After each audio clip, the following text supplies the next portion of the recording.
Shut the hell up, shut the hell up, shut the hell up and get your work done. Subscribe to my channel! Subscribe to my channel! Berting, unsa naman po niya akong narinig sa mga silingan na ikaw daw nagdadala ka ng barkada dito sa bahay. Alam mo naman, Berting, na mahirap maghanap ng kwarta. Tapos karon, magdadala ka ng barkada nimo diri sa balay? Unsay pagtuon nimo diri sa balay? Bahay ampunan? Kay bisag kitsara ng mga barkada mong dalon diri sa balay? Nagtuon naman siguro ka nga sayon mangitag kwarta. Nagkabulingit na ganya kong nangong. Kay gikan pa ko na masura. Kay para na ko'y maipakaon sa inyo. Tapos ngayon,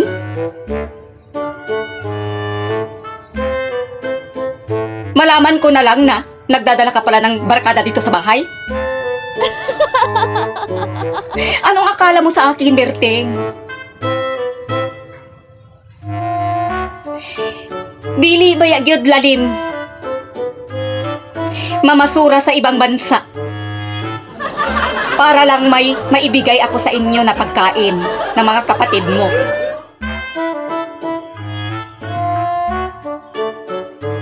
Paghuna-hunaong insakto, Berting. Tanawa ning naong sa imong inahan. Tanawa. Kung naunsa na ni. Sa sigig pamasura. Nagkauling-uling na ning naong nako. Dili naman gay ko makahigayon og ligo sa akong kagulingon. Kasi inuna ko yung paghanap buhay. Tapos ngayon, Berting, maawa ka naman sa akin. Maawa ka naman. Maawa ka sa ina mo. Mag-isip ka ng insakto. Pati manggidi papalimpyo dito sa bahay. Hindi mo magawa-gawa.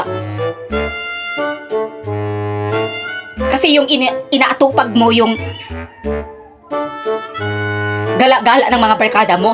Kung saan-saan kayo. Tapos ako,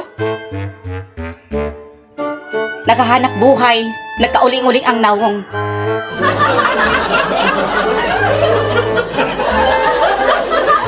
Para naima hatid sa inyo na pagkain.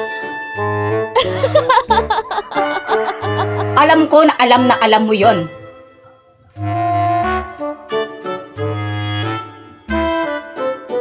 Magtarong ka sa buhay mo. Please lang, Berting. Ayusin mo yung buhay mo.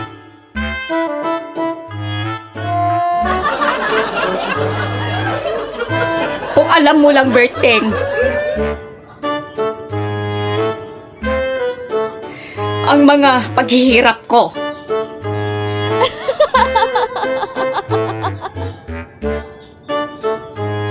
Hindi mo kasi nakikita eh. Kasi bising-busy ka sa barkada mo.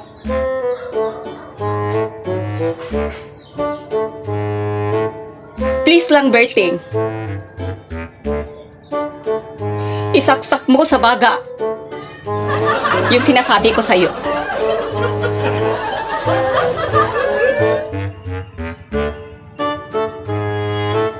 Maawa ka naman sa ina mo, Berting. Maawa ka.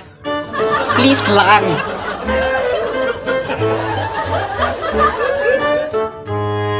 Ikaw pa naman yung panganay ko. Mag-isip ka naman ng insakto. Huwag puro barkada.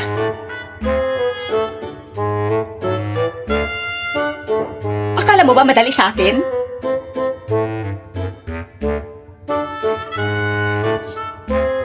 Madali sa akin tanggapin na hindi mo inaayos yung buhay mo?